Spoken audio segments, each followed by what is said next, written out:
It's the MatStats Show, episode 41. Don't be bothered by the intro there. We're not going to make you wait 5 minutes to hear from Glenn Gormley, Kevin Hazard, and myself. We're going to be talking about wrestling real soon, real quick. Once again, episode 42 of the MatStats Show, the money ball of wrestling, along with the Grand Poobah, Kevin Hazard, and the Sultan of Stat, Glenn Gormley. I'm Jason Bryant, and we are getting into the postseason as we record this in February of 2025.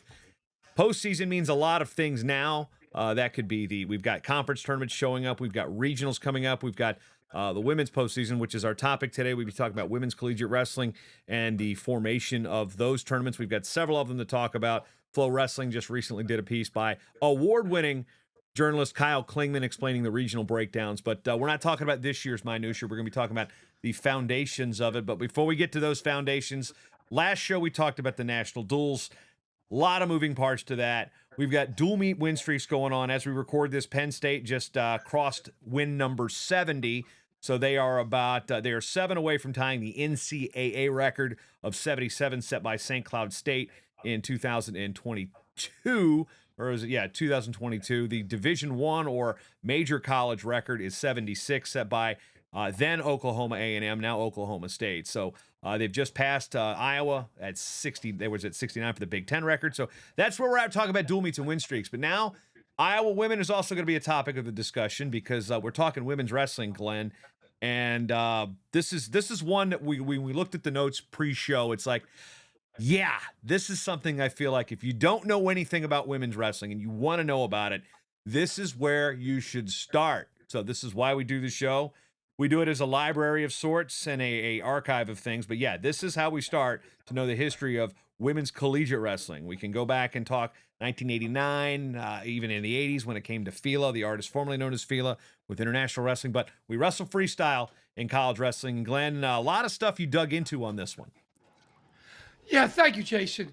First of all, I want to show I got the Grow Women's Wrestling shirt on here for the show. So what I wanted to do is I didn't know a whole lot about the history of women's wrestling, despite doing this show for almost 4 years now and trying to help out women's wrestling. So I tried to do some research and break it down so the average fan can just look at this show as a library source and find out what's going on. So what we're doing on this show is what Jason said. It's an historical background, and then we are going to get into, who's in what, how many schools in what region, how many schools are in NCAA, NAIA, et cetera, and also the growth of women's wrestling, specifically the NCAA. We're going to end the show on. So, at home, as Jason tells you all the time, you can pull up our PowerPoint show, and the second slide is always what's in this episode. Okay. And then Jason explained it real quickly. The reason we do this is we're a research thing. And of course, I have to say every time, the opinions expressed here do not necessarily reflect all the opinions of the NWCA, nor do Jason, Gormley, and Hazard agree with each other all the time. Okay. Slide number 6 like last shows show you with your awful selection of hats. I disagree with that mightily and still do. Anyway, moving forward. Okay. I hope you like my hat this time. It's another baseball hat. Happens to be the College World Series champions. It's orange, which surprises absolutely no one. Exactly. Matches the screens. Yes, it does. So, the reason guys. Glenn picked this format for the show notes, by the way. Yes. No surprise there. Okay. So slide 6 shows you all the 4-year college teams in the NCAA, NAIA, NCAA. It's broken down by men, women in total. Right now, we have 721 teams that are competing and or already announced to compete next year.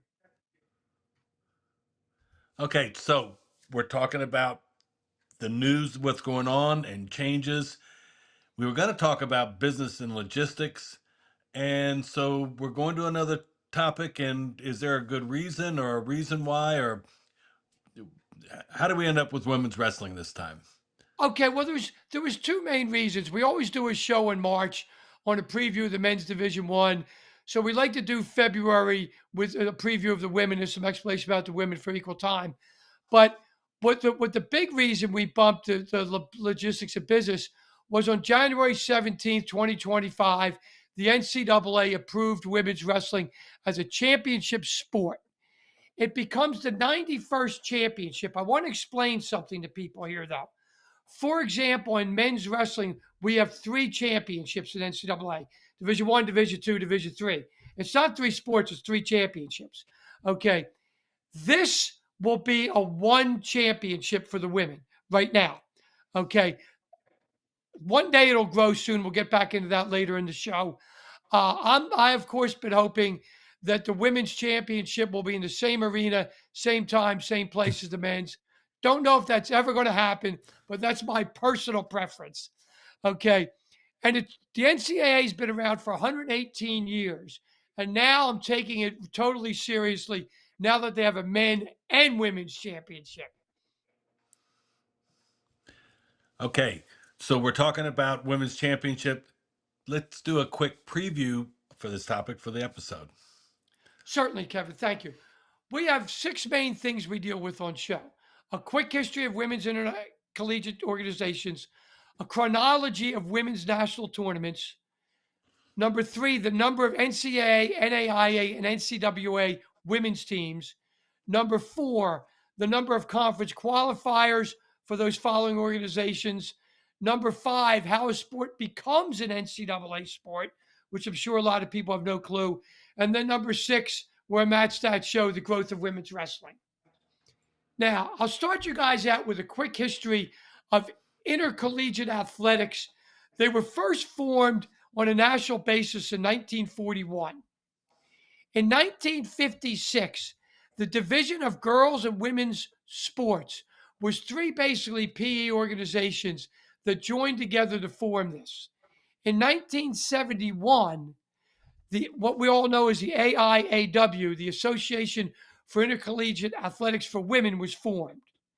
In 72, 73, they had their first championship events in 8 different sports. And Glenn, I actually want to stop you real quick right there, because you had said something. What you had said was, as we all know. No, what we all don't know, because if where I went to school, yes, we know what the AIAW is because of the great women's basketball tradition there. But a lot of people don't know that prior to 1982, there weren't NCAA women's championships, and this is where the AIAW is. So if you are sometimes walking through some of these gyms that had programs, national championships, you will see banners for those teams, usually hanging in those gyms, especially if it was an indoor sport. You'll see, again, at that school in Norfolk, you'll see, like, I believe it was, I think it was 78, 79. It was somewhere in that range, because they won an NCAA title in 85. But you go, look, it's the AIAW, and you'll see that, and you'll be like, what the heck does that mean? That's what it means. So if you did not know, those of the certain age, like, will know what it means. Somebody here in this age demographic probably don't, because we were kind of, a lot of you just younger than me were just being born. I was born in 79. So the AIW was a thing when I was born, but at 3 years old, when the NCAA adopted it, I didn't know what it was because I wasn't watching any sports by then. So if you are basically my age or younger, you may have heard of it. But if you're my age or older, you've probably know it a little bit more if you followed any sort of women's sports. So just want to say, as we all know, no, there's an age demo here, because are they're a little older. So just want to clarify that for the younger viewer. The younger viewer, in this case, the younger viewer is 45 and below. In this case, yes, we're that middle box on the demographic that you fill out in the survey. If you get right down to it, the reason we did the show is because not everyone knows it, right? So you're exactly. I appreciate you for correcting me. And I will just tell want to you make this, sure that, Jason. Yes, go ahead. I'll tell you one of the banners that's hanging in that school at Norfolk. My freshman year at Tennessee, Old Dominion beat Tennessee for the women's AIAW women's basketball championship. So that's one of the banners. I've made a drive to Rocky Top from that school in Norfolk, 12-hour drive, and heard that song probably about 22 times. That's probably why I hate the song, and because I had to endure it. It wasn't like I had to endure it at Thompson Bowling Arena with 25,000 people in 1998. So we play that all. Yeah. Let's Anyway. move on. Moving off of Rocky Top. Yes. So in 1981-82, as Jason said just recently, the NCAA started including women's sports. After the 81-82 academic year, the AIAW was legally dissolved. Interestingly enough, in 81, 82, there were some female sports, including basketball, that had both NCAA and NAIA championships. But the 81, 82 season, 17 of the top women's basketball teams opted for the NCAA, and that was the end of the AIAW. At its peak, it had over 1,000 member schools and 19 different sports. It was a real legitimate organization. And you know what? Quick Here's another question. thing. Go ahead, Kevin. Quick question. So the AIAW, that was NCAA, NAIA, was all the schools, right? Correct? Pretty much. If you had an athletics program, you were you in could the be an NCAA or an NAIA AIA. school, and your women's sports were chances are going to compete in this division. Now, again, if I'm off on how that works, and you're listening out there, let us know at NWCA MatStats so we can get that up there complete, because some of my history again is not 100% sure. Now, one thing I also wanted to bring up about why that acronym has been maybe on the tip of people's tongue more, it was the Caitlin Clark phenomenon when she was playing at Iowa and getting a lot of eyes on women's college basketball, because there was a talk about her records and then what her scoring records were, and then there were the predecessors, the athletes in the AIAW, that their stats weren't in the NCAA record book because they were not NCAA sports at the time. So that is where you may have heard AIAW recently within the last 2 or 3 years, because there were records being set in those those trailblazers for women's sports and women's basketball that really had some conversation going too. So not all of it was the great conversation either. So we'll leave it up to you to investigate that on the controversy surrounding which records count, which records are here, what points are, and that type of thing. But that may be another thing that, why have I heard that before? It was definitely the Caitlin Clark phenomenon. Thank you, Jason. All right. So big picture we just talked about. Now, can we talk about just the beginning in the early days of women's intercollegiate wrestling? Certainly, Kevin. Sure will. Before there was an NCAA, NAIA, or NCWA Women's National Championship, there was an independent national championship for women. Okay, this started in 2004. Basically, what they did was they said, let's bring all the best women together from across the country and let's see who's the best. In 2008, the Women's Collegiate Wrestling Association, which we refer to as the WCWA, I know it's alphabet soup here, guys. Oh, we're full of alphabet soup. Yeah, was formed to provide a competitive structure. Okay, so we have listed, as you could, either pull up here if you're watching, or if you want to pull up the PowerPoints at home. We have a list of all from 2004 to 2020, the WCWA champions, and we do count the first 3 years when it was an independent before the WCWA was legally formed. But we wanted to get you on that. And I do have a little side note here. University of the Cumberlands, which is in Williamsburg, Kentucky, has won it 3 times. I want to know why that college in Williamsburg, Virginia, does not have a men or women's team.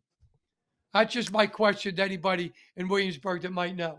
You just have to run that one up the dog street there and figure that out, because that's one thing that we all want to know. Now, also want to clarify, because I've always got the and then. So when you go back and look at the results from 2004, you are going to see, and I, Glenn and I were talking before the show about what word to use. Unaffiliated was one I really didn't like, so we kind of settled on independent per my urging. And the reason I use that is that you had athletes that were representative, and it was a lot of clubs. You had independent athletes, sometimes from a Cal State Bakersfield, from a community college, but you also had the handful of women's colleges at the time that had full-fledged varsity programs.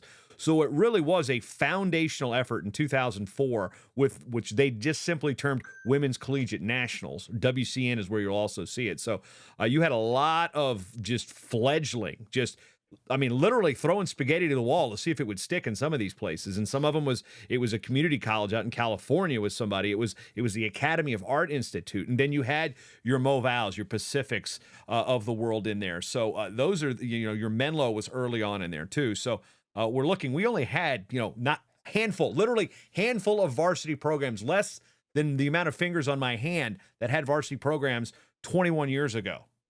That's where we started. You have to start somewhere. So a handful of programs we've gone in this 21 years. Got to think about it. That's older than YouTube or Twitter. So now it can drink legally. So what?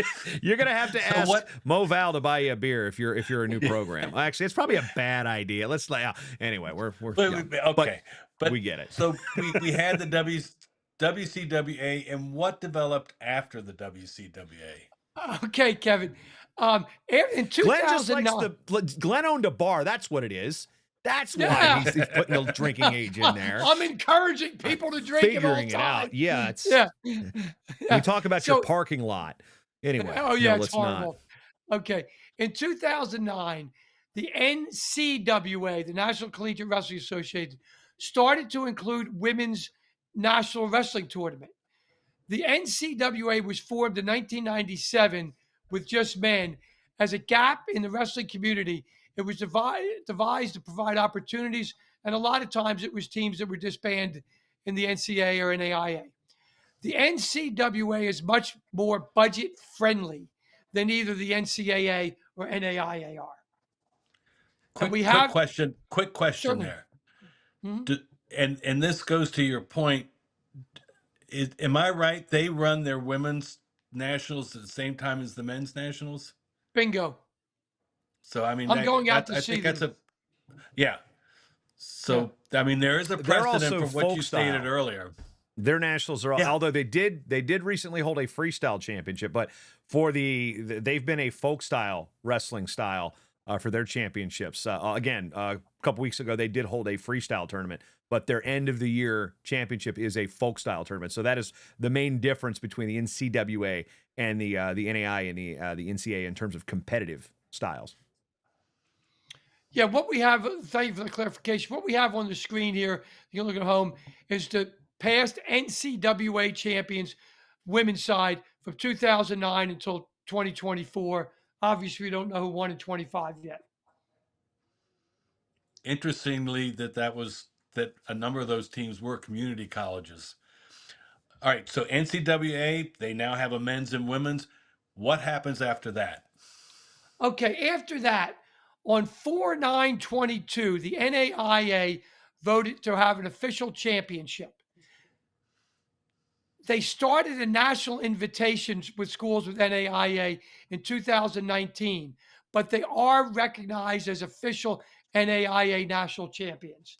Okay, and then we have a list of all the schools on slide 21 that have won the NAIA championship.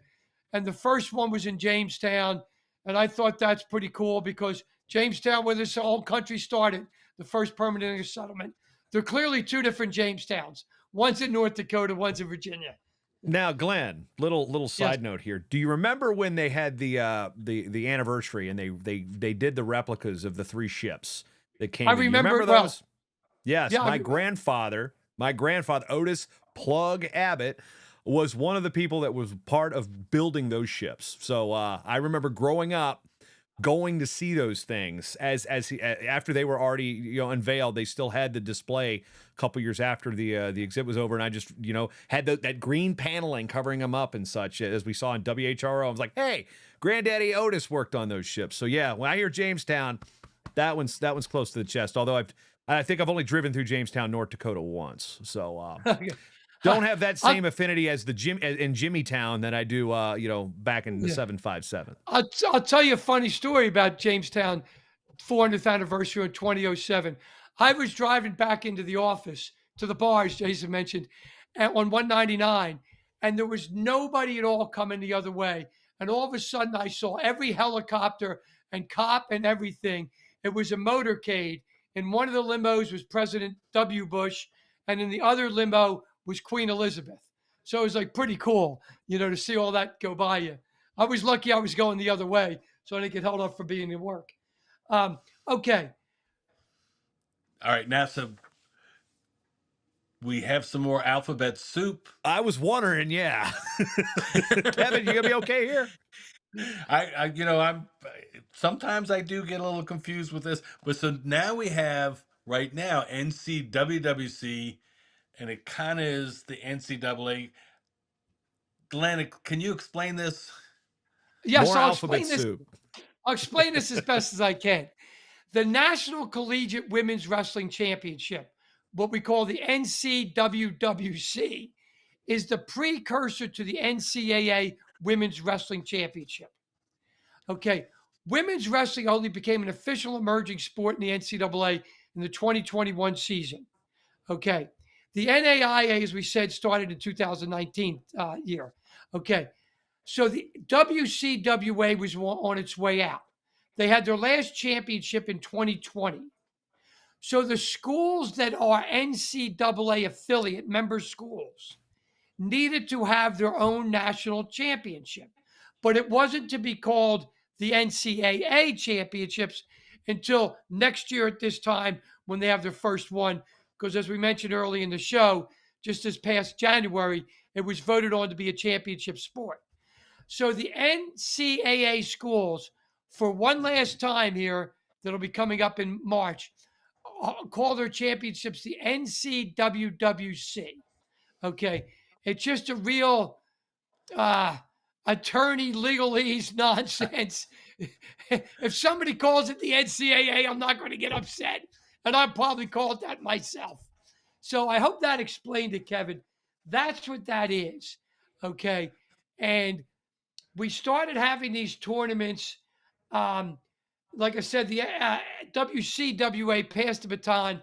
And here's a list on slide 25 of all the championship teams in the NCWWC. Okay. And I was up there in 2022 in Adrian, Michigan when McKendree beat King. Okay. And of course, the defending champion right now is Iowa. So there's where we have a list of those. I do want to hold up here before we get moving. I do want to, as we go through, we've only been listing the 4-year institutions, and Kevin pointed out that a lot of the NCAA schools in those early years were community college. Now the NJCAA, which is junior colleges, 2-year schools, they've just finished with another year, I believe their second or third year of their invitational. So they, just like back in the 60s when they started varsity wrestling as a national championship, their first couple were invitationals, just like the NAI, their first couple were invitational. So a lot of the focus here is on the 4-year schools, but the NJCAA does have a national championship for women. And Glenn, you'll be happy to also know this if you didn't know it already.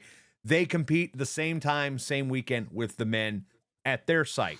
So that's another point, feather in your cap for your angle there. But again, I don't want to sit there and exclude the NJCAA because again, those are 2-year schools. Again, a lot of our focus on this show is around the 4-year opportunities. Why? Well, because remember, you get the 2-year degree, you go on to the 4-year school. So it's kind of one of those things that's you can't get everything every time all the time. But in this case, we do want to basically point out the NJCAA has a women's invitational as part of their national championships as well. Thank you for that, Jason.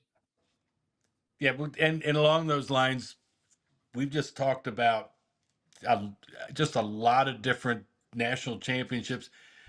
Gorms, can we look at a chart or that just shows just a chronology of how all that worked? Sure, Kevin. We have a slide up here that shows. Basically, I did it by year rather than the exact date, so I didn't confuse a lot of people.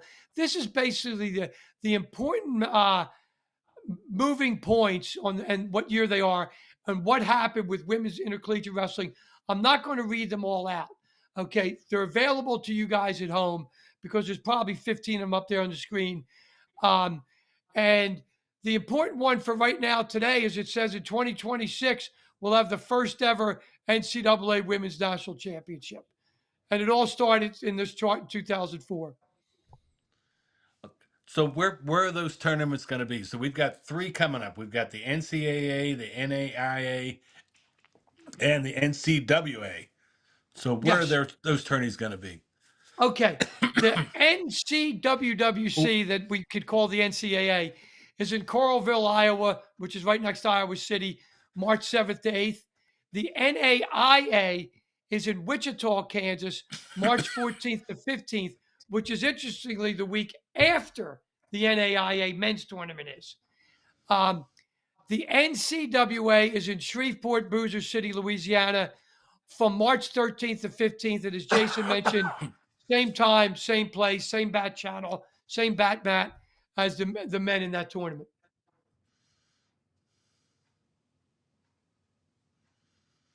Thanks. So that's the chronology of what they're going to do. So how about now we just look at the numbers? I mean, we are in a period of explosive growth. Can we talk about the numbers just between last year and this year? Sure. On the NCAA side, in 2024, there were 6 regions and 58 schools that competed in the women's nationals. This year, coming up next month, there's 8 regionals and 96 teams. Okay. Now, if you look at it on the next slide, there's 10 weight classes for anybody at home that didn't realize this in both men and women. Okay. There are now top 4 placers in each regional per weight class qualify for the women's nationals. That means we're going to have 320 women NCAA wrestlers at their nationals. Okay, from 8 regionals. And so also if of note, Glenn, you can enter 15 at your regional qualifier. Thank you. 15 per school. Yes. Is what Jason, yeah.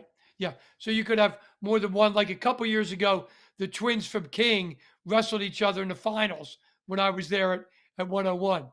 Okay. For some of you guys that are wondering now, how big is this women's NCAA tournament?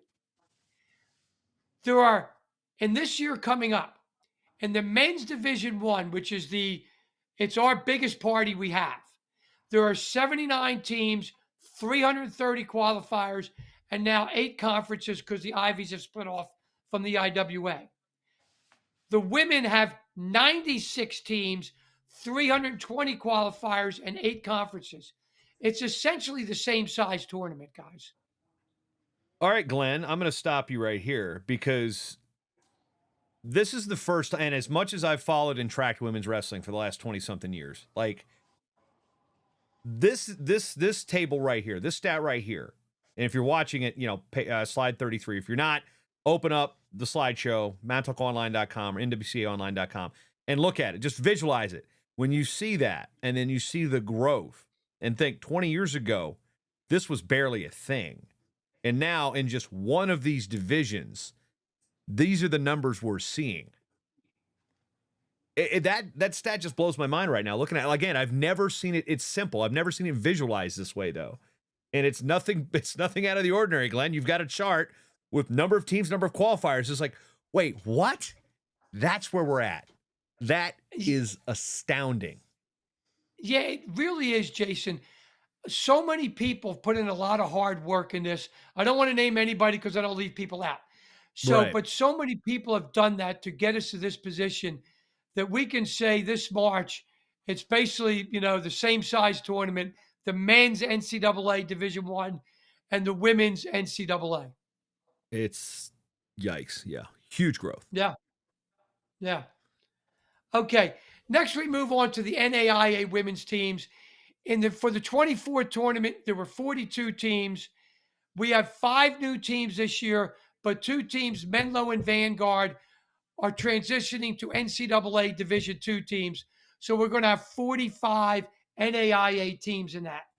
Now, and one thing to consider before we get to the next slide, Glenn, is I want to point out the foundational schools. Pacific was a Division III school, but the large number of teams that really saw this women's wrestling explosion, they were the small enrollment-driven schools in the NAIA. So a lot of the catalyst for a lot of this growth was the NAIA. Now the NCAA schools have added; they've surpassed them in total number of teams.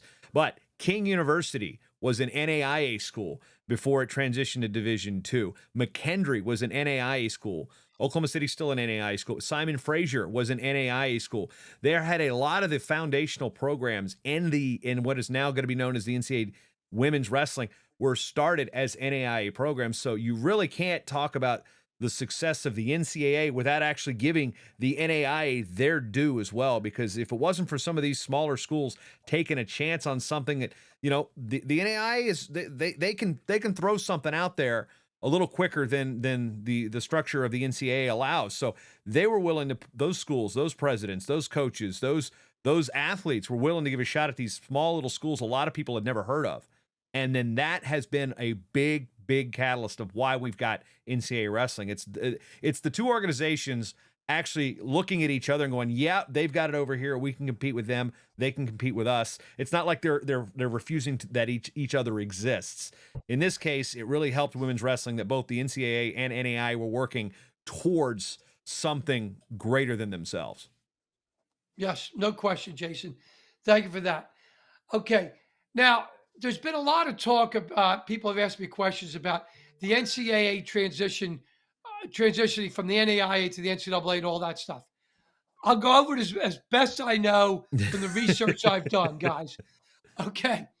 It's also changed, by the way. Go ahead. Yeah. For years, the NCAA forced a school transitioning from one division to another inside the NCAA to wait 4 years before they could compete. For example, that Catholic school up in Erie, PA, Mercyhurst, went from Division II to Division I, but they're not allowed to go to the Division I national championships this year. Okay. There's also a waiting period for a Menlo and a Vanguard that went from NAIA to NCAA, and the other ones Jason mentioned, King and McKendree, etc. Due to this, Menlo and Vanguard cannot compete in the 2025 NCWWC. So Vanguard is competing in the NCWA National Championships. Guys, this is another reason that Jim Junta and the NCWA make more sense than the archaic rules of the NCAA. If you want to wrestle, Jim has a mat open for you. Come on in. Yeah, so it's another thing you've seen now. California Baptist, currently a Division I school. They started a program in the NAIA, then they transitioned to Division II. They had to go 2 years. The NAIA to Division II wait is 2. Guess where they went? The NCWA for those, I guess, their rogue years, so to speak. Then they reclassified from Division II to Division I. Guess what? Back in the NCWA. So where Jim's organization has been a landing spot for those transitional schools. We saw it when Lindenwood was going from NAIA to Division II. We saw it when, Mercyhurst hasn't wrestled. You mentioned them. They haven't wrestled a dual meet all year. They lost a lot to the transfer portal because they knew their athletes were gonna lose some years of eligibility if they were just going to stay. Now, one thing I will say that the rules recently changed, that gap between divisions has now gone from 4 years to 3 years, with the Division III to Division I gap, which St. Thomas here locally in Minnesota did, that has dropped from 5 to 4. So the wait is not as long as it was. I believe the NAIA to D2 is still a 2-year wait, but the argument is to keep teams from going back and forth between divisions left and right, and you want some continuity in it. The other is, if you're going to be a Division I school, they want all your facilities to be in line, your academic support, basically they don't want you making the move too early. So that is your wait time. You've got those 4 years to hit those benchmarks to be a full-fledged Division I school. Now, where you and I probably agree, where I think everybody with a common sense place on this thing is like, these moves are mostly made for sports that don't involve the athletes that are punished the most, the Olympic sports, the non-revenue sports. So it's a move made to chase those credits for March Madness and Division I basketball, for example. So why do you hurt the swimmers? Why do you hurt the wrestlers, the volleyball players, the track and field athletes? That's what drives me nuts about this. And I could go on a soapbox for that forever. But the wait is now is 3 years between divisions, at least within the NCAA, and unless you're going from 3 to 1. So got those teams. We may see Mercyhurst at the NCWA this year. I do not know. I have not heard that yet. But yeah, a transition thing, that's so much fun. Because it really hurts the athletes that had nothing to do with the decision. They're chasing football and basketball for the most part, and it's those other athletes are the ones that have to suffer for it, which is unfortunate. And it hurts programs. I mean, Queens and Lindenwood are in their Division I transition. They both dropped it last year, so it's unfortunately killed programs too. Yeah, and it's a wild thing because now anybody can transfer anytime, anywhere, be immediately eligible. I think pretty soon you're going to be able to transfer at halftime. Of a You know what? basketball game, just throwing a I mean, different it's happened in a jersey. Major League Baseball game before, but anyway, that's another thing. Yeah, Anyway, yeah, moving it on. has happened. Okay, As we just so kind that of means said, we kind of went over this a little bit too, as far as the logic of the transfer rules. But yeah, yep. Okay, so what we'll do then? Um, There were 208 women's qualifiers at the 2024 NAIA championships. On the screen there, you have the 5 conferences that have teams. They allocate some qualifiers, just like we all know about the men's D1 doing that. And then you have some wild card and national at large. So that's how you got there. I'm not going to list all the conferences like that, but there's 5 conferences in the NAIA. The NCAA, as we mentioned before, if you have a singlet and a headgear, Jim will give you a spot on a mat. Okay. They do 11 weight classes at both men and women. Okay. They're the only ones in college that do that. They have 9 regionals. One of those regionals is Puerto Rico. Okay. They had 162 national qualifiers in 2024. Top 6 in each weight are all Americans. Now they have 85 teams, but not all of these teams are full 11-person lineups. Just so what you guys know. Jim is really big about giving people opportunities where the NCAA, on the other hand, is very uh, dives into minutia about the rules that are meant for basketball and football. They're rules oriented. So, NCAA Women's 2025 National Duels. We did a show last month about that. And the NCAA did not have their dual meet women's tourney before we did the show. Can we talk about that? Yeah, sure. Thank you, Kevin. The 2025 NCAA women's duels were in St. George, Utah, where Utah Tech is. Okay. The NCAA schools we just mentioned have smaller budgets.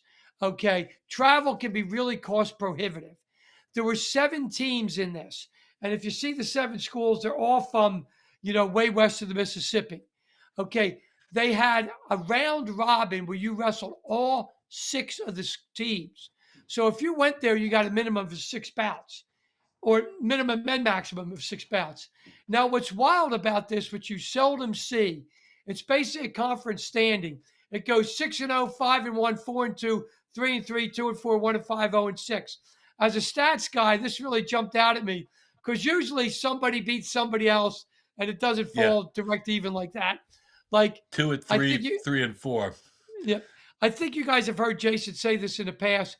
We've never had an example of the men's D1 Nationals where the top 8 place winners were the exact same order of the top 8 seeds. That's never happened. No, Yep. correct. Never happened. Things just don't happen like that. Now, as far as the champions, just to review them real quick for the 2025 national duels, Iowa won the NCAA, Life won the NAIA, and Washington State won the NCAA.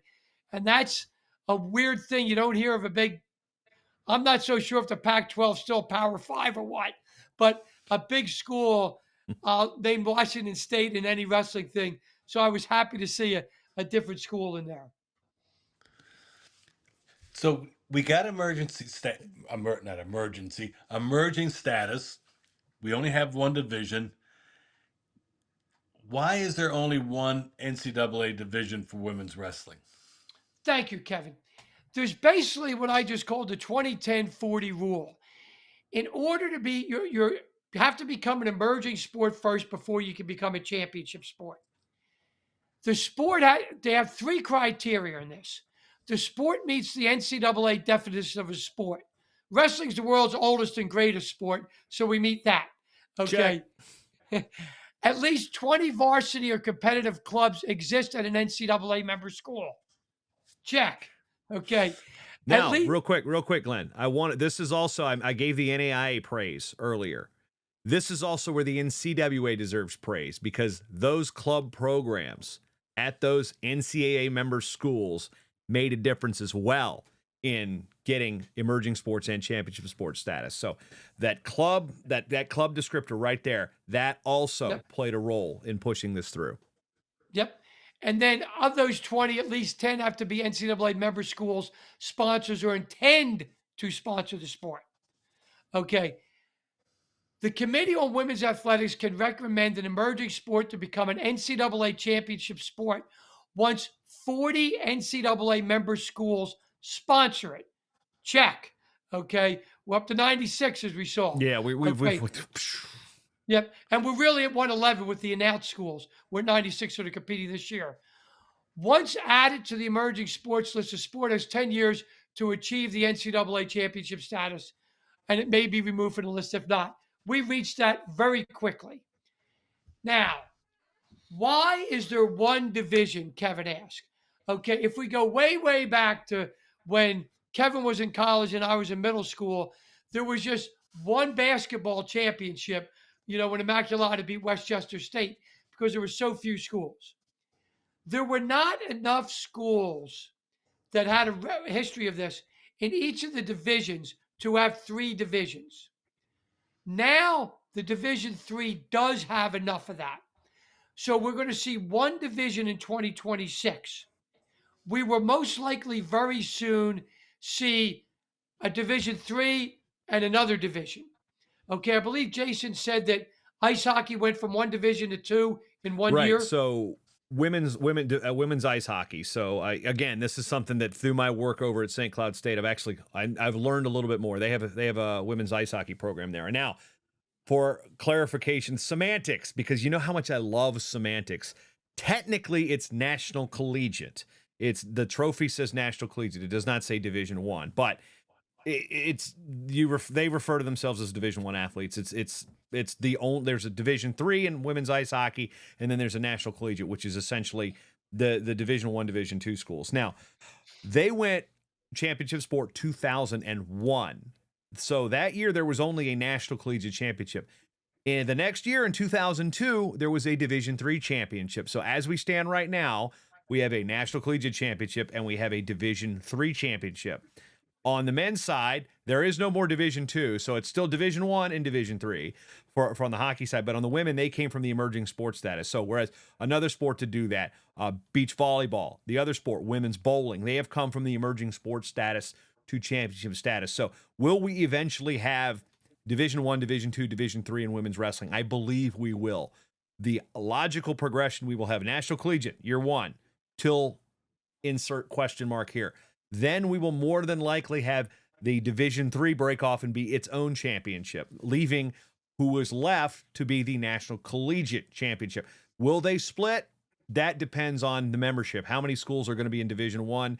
How many schools? And oddly, it's going to be the Division 2 schools that are going to dwarf the number of Division 1 programs, because we know that D2 is still a lot enrollment driven, whereas we know what Division 1 sports are trying to do. Actually, we don't know what they're trying to do, but that's where we're going to be. We're going to have a National Collegiate Division 3 eventually, sooner than later. And then are we going to get the 3? Who knows? But we're definitely going to get the 2 quicker than we will just stay with 1. So I expect to see 1 championship for 1, maybe 2 years before Division 3 will break off, and then that's another devil's in the details on which Division 3 schools are going to want to be National Collegiate and such like that. We don't have the details on how that works. Maybe in a future episode, we'll look at the schools playing up, playing down, that type of thing, and figure that out. But that's how it sits in comparison to how women's ice hockey works in the emerging sports status. Thank you for the clarification there, Jason. I don't know if I clarified much. I might have just made it more confusing. Okay. The next chart shows everyone the NCAA has 111 announced women's teams. It shows you how many are Division 1 member schools, Division 2 member schools, and Division 3 member schools. Okay. Like Jason said, they're all in one division right now. Okay. And then in 2021, it's highlighted in yellow. It's when we became emerging sports status because we had 30. And 22, 23 is when we had enough to qualify for championship status, but we didn't get it until this January. Okay. Okay, so we're talking about this, and I know we want to talk about later, but First of all, I'm listening to this and I'm thinking when I was a kid, men's wrestling was very much like this. I mean, everybody, we had one national championship or two national, it was a lot less fluid or a lot more fluid than it is now. And I think you're going to see it become more structured as they have more teams. Okay, that said, women's wrestling growth. So you need 20 teams to have a national championship. Where does the women's wrestling team rank in comparison to other sports? Yeah, just to make sure, Kevin meant 20 to be the emerging sport and then 40 to be a championship. Wrestling, women's wrestling now, this is just NCAA sports, is now 15th on the list of 30 schools. Okay. And if you're home looking at this, champ means it's championship status. ESS means it's emerging sports status. And other, you're not quite emerging sports status. Okay, which one day women's wrestling was, and then they worked their way up. So we're 15th. We're 6 teams behind ice hockey and 36 behind rowing. Pretty soon we're going to be passing ice hockey and rowing. So for anybody who like 5 years ago didn't think any of this was possible, it is very possible. Yeah, I Now, don't think we're going to be that far off without. I mean, looking at the number of schools we have, and I'm seeing field hockey has 281, sitting in 12th. That is a very attainable goal, especially when we see now that almost every single every single state in this country has girls high school wrestling. Again, give it 2 generations of 4-year groups to come through, and then that's going to double and increase the number of potential college-aged athletes that want to do this sport. So, and as ways that these schools need enrollment, I expect the big blow up to continue to be heavy in Division III and the NAIA especially. yeah, I agree, Jason. I said this on a couple of shows ago that I predicted we're going to pass field hockey within 5 years, and I think we will. Now, the next slide is a really interesting. This is a real MatStats type slide. Okay, this is in 2018-19 academic year. That was the first year the NCAA started keeping track of schools that sponsored a wrestling team, a varsity NCAA team. Okay, so what I did is I looked at all 30 of the women's sports from 2018 to 19 to see how many teams they added, dropped, whatever, so they had an increase or decrease on the number of championships. Wrestling has gone up 107. Okay. All the sports combined have gone up 204. All right. So wrestling has gone up 52.5% of all of it. That means if you're over 50%, that means we, being women's wrestling, has increased more teams than all the other 29 NCAA sports combined. That is a wild stat, guys. So anybody who thinks, women's wrestling doesn't have a chance is Patsy Cline crazy. Okay. Now, okay. Now, this is an interesting thing here. I've said many times in the past, there's liars, damn liars, and statisticians. I didn't just randomly pick that year and the end year. I picked the first year we had wrestling, and I picked the most up-to-date year because that's current. Okay. Also, if you look at that chart when you're at home and can look at it, it is ESS heavy up the top. However, indoor and outdoor track are second and fourth. Okay. So there are some championship sports that have been around a long, long time, right? I mean, we're clearly the world's oldest and greatest sport. I think you can make an argument the track is the second oldest sport because that was from the people who couldn't wrestle. They had to run away from the wrestling. Okay. So that really was an incredible statistic. So really strong growth numbers. We're 15th in women's team numbers.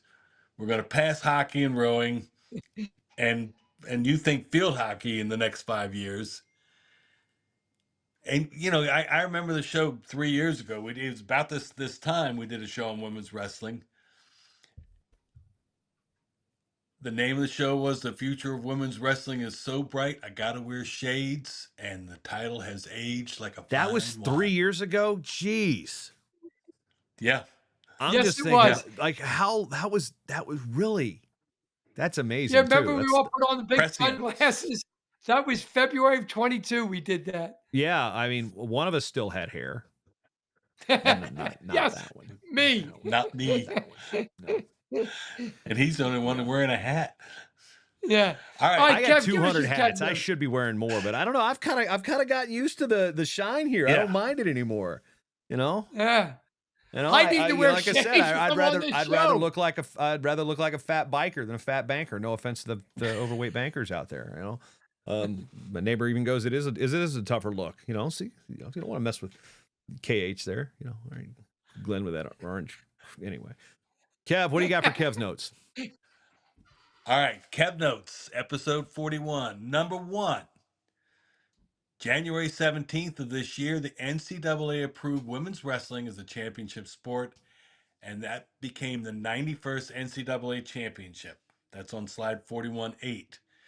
Women's intercollegiate athletics was not formed on a national basis until 1941. That's slide 11. The first intercollegiate women's wrestling championship was started in 2004 as an independent event. It was followed in 2008 by the WCWA, slide 14. 2009, the NCWA followed with its own women's national championship, slide 20. 3 years later, 4922, the NAIA approved an official national championship for women's wrestling. Slide 20, also slide 20.